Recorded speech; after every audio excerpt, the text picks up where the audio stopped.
Hello friends, स्वागत है आपका साइंस एमसीक्यू सीरीज़ की क्लास में।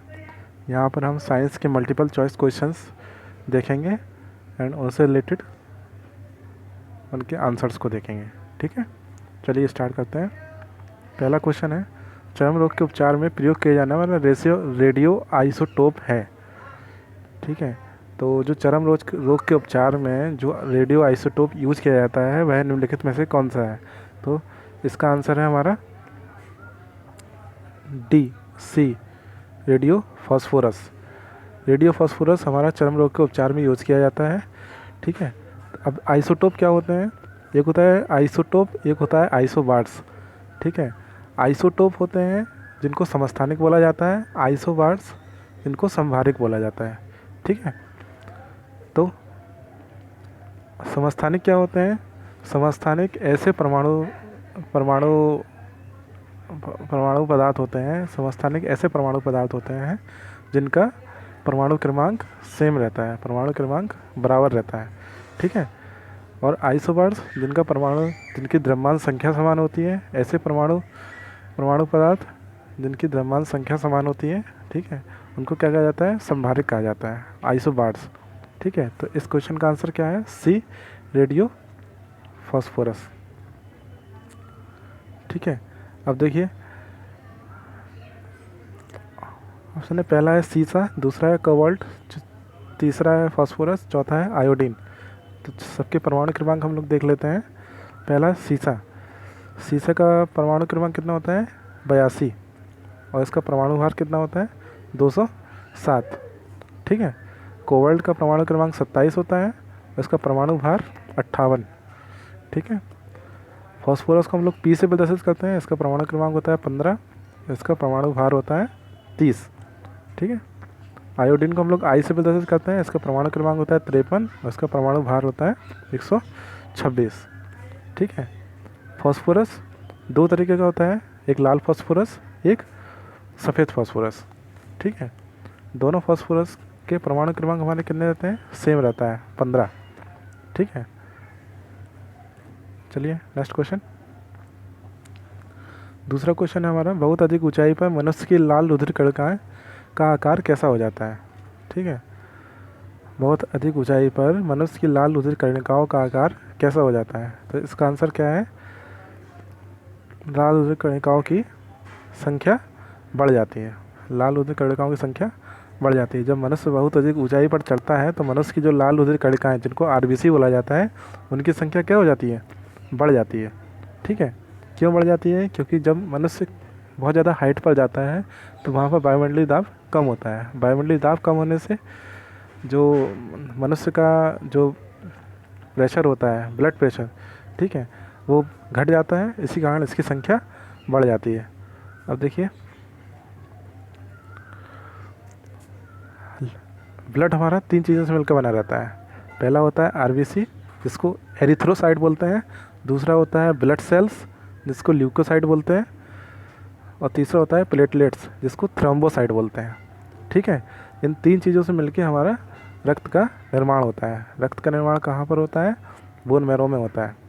रक्त का निर्माण कहाँ पर होता है? इन तीनों चीज़ों का निर्माण कहाँ पर होता है? बोन मैरो में होता है। ठीक है, अब देखिए, एक क्वेश्चन और पूछा जाता है कि आरबीसी लाल रुधिर कणिकाओं का जीवन काल कितना होता है? तो 120 दिन होता है। 120 दिन तक लाल रुधिर कणिकाओं का जीवन काल होता है। और श्वेत रक्त कणिकाओं मतलब वाइट ब्लड सेल्स, जिसको ल्यूकोसाइट बोला जाता है, ये कहाँ पर बनता है? हमारा बोन मैरो में बनता है। ठीक है, red blood carpals, RBC, WBC और प्लेटलेट्स, ये तीनों हमारे कहाँ बनते हैं? बोन मैरो में बनते हैं।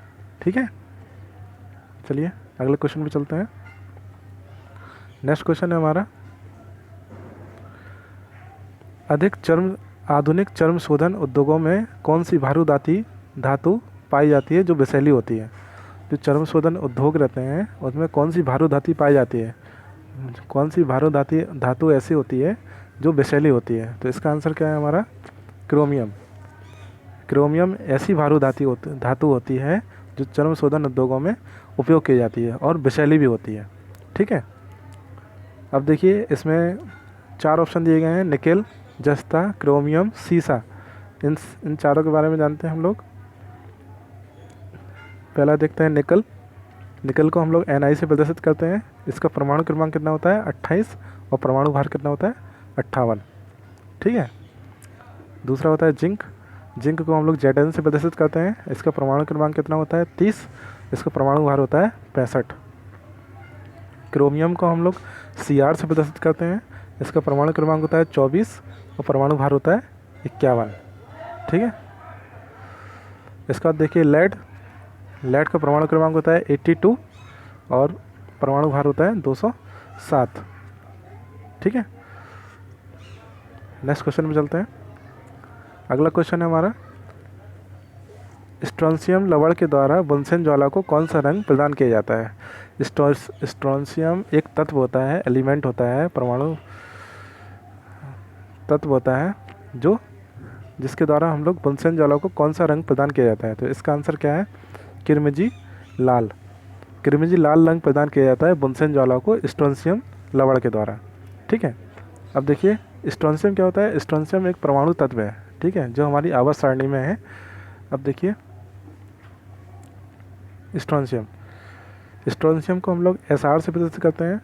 इसका परमाणु क्रमांक 38 होता है और इसका परमाणु भार 87 होता है। ठीक है। स्ट्रोंशियम का यूज हम लोग कहाँ कहाँ करते हैं?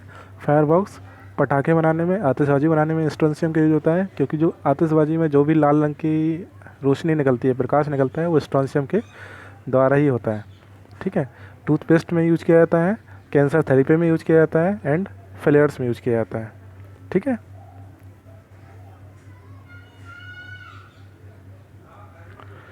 नेक्स्ट क्वेश्चन चलते हैं।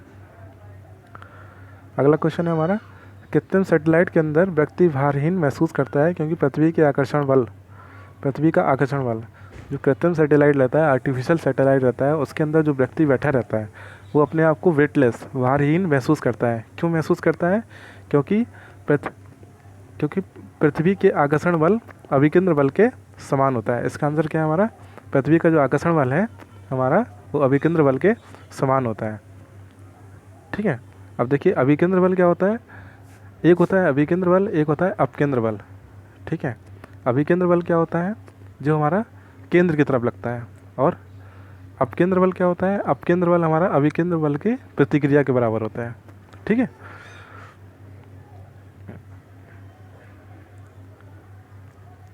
अब देखिए सैटेलाइट हमारे दो तरीके के होते हैं। एक नेचुरल सैटेलाइट होता है, एक आर्टिफिशियल सैटेलाइट रहता है। नेचुरल सैटेलाइट क्या होता है? नेचुरल सैटेलाइट ऐसे सैटेलाइट होते हैं जो किसी न किसी ग्रह की परिक्रमा करते हैं, उसको हम लोग क्या बोलते हैं? नेचुरल सैटेलाइट बोलते हैं। जैसे पृथ्वी सूर्य का एक उपग्रह है। पृथ्वी क्या है? सूर्य का एक उपग्रह है। सूर्य के चारों चक्कर लगाता है पृथ्वी, इसलिए पृथ्वी को सूर्य का उपग्रह बोलते हैं। इसी तरह चंद्रमा क्या है? चंद्रमा पृथ्वी का उपग्रह है, क्योंकि चंद्रमा पृथ्वी का चक्कर लगाता है। इस तरह हमारे दो नेचुरल सैटेलाइट हैं। ठीक है। कृत्रिम उपग्रह क्या रहते हैं? कृत्रिम उपग्रह हमारे ऐसे उपग्रह रहते हैं जो इंसानों द्वारा बनाए जाते हैं, जो कृत्रिम रूप से बनाए जाते हैं, उनको कृत्रिम उपग्रह, आर्टिफिशियल सैटेलाइट बोलते हैं। ठीक है। अब देखिए इसके उदाहरण क्या हैं।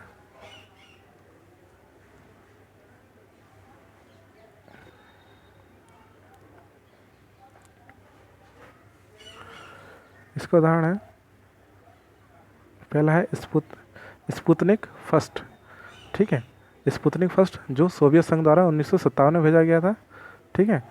दूसरा है आर्यभट्ट जो भारत द्वारा भेजा गया था। ये भारत का पहला सैटेलाइट। आर्यभट्ट क्या है? भारत का पहला सैटेलाइट जो 1975 में भेजा गया था। अगला क्वेश्चन है, आधुनिक शक्तिशाली चुंबक किससे बनते हैं? आधुनिक शक्तिशाली चुंबक किससे बनते हैं? तो हमारे एल्यूमिनियम, कोबाल्ट और निकल की मिश्र धातुओं से हम लोग जो आधुनिक शक्तिशाली चुंबक बनाए जाते हैं, इन तीनों की मिश्र धातुओं से बनाए जाते हैं। अब चुंबकीय पदार्थ कितने तरह के होते हैं? चुंबकीय पदार्थ हमारे निम्न तरीके के होते हैं। लौह चुंबकीय जिसको फेरोमैग्नेटिक बोला जाता है, अनुचुंबकीय जिसको पैरामैग्नेटिक बोला जाता है, प्रतिचुंबकीय जिसको डायामैग्नेटिक बोला जाता है, लघु लौह चुंबकीय मतलब फेरी चुंबकीय, और एंटी फेरी चुंबकीय। इस इतने तरह के हमारे चुंबकीय पदार्थ होते हैं। नेक्स्ट क्वेश्चन है हमारा, निम्नलिखित में से कौन सी घटना पहले घटी थी? ठीक है। इसमें से हमें बताना है, इसमें 4 घटनाएं दी हुई हैं, इसमें से बताना है कौन सी घटना सबसे पहले घटी थी। ठीक है। तो पहला है हमारा सामान्य आपेक्षिक सिद्धांत जो आइंस्टीन ने दिया था, क्वांटम सिद्धांत जो मैक्स प्लैंक ने दिया था, मार्कोनी ने बेतार सिग्नल भेजा था और मैडम क्यूरी ने नोबेल पुरस्कार जीता था। ठीक है, तो इसमें से कौन सी घटना पहले घटी थी हमारी? मार्कोनी ने प्रथम बेतार सिग्नल भेजा था। मार्कोनी ने जो बेतार सिग्नल होता है, टेलीफोन का जनक इन्हीं को माना जाता है। जो भी बेतार सिग्नल था वो हमारे मार्कोनी के द्वारा पहली बार भेजा गया था। ठीक है, तो यही घटना सबसे पहले हमारी घटी थी। नेक्स्ट क्वेश्चन है हमारा, फोटोग्राफी में कौन से रंग प्रयोग होते हैं? जो फोटोग्राफी होती है हमारी उसमें कौन से रंग प्रयोग होते हैं? ठीक है, तो इसका आंसर क्या है हमारा? लाल, नीला, हरा, RGB, रेड, ग्रीन, ब्लू। ठीक है, अब देखिए फोटोग्राफी की शुरुआत हमारी कहाँ से हुई थी? फ्रांस से हुई थी और 1839 ईस्वी में हुई थी। 1839 ईस्वी में फ्रांस ने इस आविष्कार को मान्यता दी थी। अब देखिए कलर्स हमारे कितने तरीके के होते हैं? 2 तरीके के होते हैं। ठीक है, पहला होता है हमारा प्राइमरी कलर, दूसरा होता है हमारा सेकेंडरी कलर। प्राइमरी कलर कौन कौन से रहते हैं? रेड, ग्रीन और ब्लू, इनको हम लोग कहते हैं प्राइमरी कलर। ठीक है, दूसरा क्या होते हैं? सेकेंडरी कलर, जिनको क्या बोलते हैं? येलो, मैजेंटा और क्यान। ठीक है, ये हमारे सेकेंडरी कलर होते हैं। इन 6 कलर से मिलकर हमारा कौन सा कलर बनता है? वाइट कलर बनता है। ठीक है, तो रंग कितने तरीके के होते हैं? 2 तरीके के होते हैं। प्राकृतिक रंग होते हैं और दूसरे हमारे द्वितीयक रंग रहते हैं। प्राइमरी कलर है, सेकेंडरी कलर। नेक्स्ट क्वेश्चन चलते हैं। अगला क्वेश्चन हमारा, जब नींबू के रस को खाने के सोडे पर डाला जाता है तब उसमें से तेज उत्फुलन होता है, उससे कौन सी गैस उत्पन्न होती है? तो इससे कौन सी गैस उत्पन्न होती है? हमारी कार्बन डाइऑक्साइड गैस उत्पन्न होती है। जब नींबू के रस को खाने के सोडे पर हम लोग डालते हैं तो उसमें से बुलबुले निकलते हैं। ठीक है, तो उसमें कौन सी गैस उत्पन्न होती है? हमारी कार्बन डाइऑक्साइड गैस उत्पन्न होती है। अब देखिए खाने के सोडे के बारे में हम लोग जानते हैं। खाने के सोडे को हम लोग क्या कहते हैं? सोडियम बाइकार्बोनेट बोला जाता है। ठीक है, इसको मीठा सोडा या खाने का सोडा कहा जाता है, जिसको बेकिंग सोडा भी कहते हैं। ठीक है, जो बहुत सारे व्यंजन बनाने में उपयोग किया जाता है। इसका अणुसूत्र क्या होता है? NaHCO3। इसका IUPAC नाम क्या है हमारा? Sodium hydrogen carbonate. ठीक है, हाइड्रोजन की खोज किसने की थी? कैवेंडिश ने की थी, जिसका श्रेय किसको हो जाता है? हेनरी कैवेंडिश को जाता है। ठीक है, ऑक्सीजन की खोज सबसे पहले किसने की थी? 1772 ईस्वी में कार्ल शीले नाम के वैज्ञानिक ने की थी। ठीक है, इसी तरह कार्बन डाइऑक्साइड की गैस की खोज किसने की थी? जोसेफ ब्लैक ने की थी। जोसेफ ब्लैक ने हमारी कार्बन डाइऑक्साइड की खोज की थी। कब की थी? 1754 में। ठीक है, एक ऐसी गैस है, एक रंगीन गैस है जो हल्की अम्लीय होती है हमारी। ठीक है, लास्ट क्वेश्चन हमारा देखिए क्या है, निम्नलिखित में से किस कोटि के फोटो प्रिंट की जीवन अवधि सबसे लंबी होती है? ठीक है, तो इसमें से कौन सा आंसर क्या है इसका? Swiss stamp print.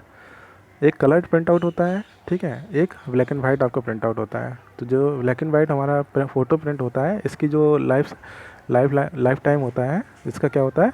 लंबा होता है। ठीक है, ओके फ्रेंड्स, आज हमने 10 क्वेश्चन कवर किए हैं। उम्मीद है आपको वीडियो पसंद आई होगी।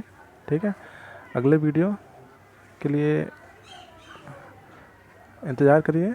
जब तक के लिए बाय, थैंक यू।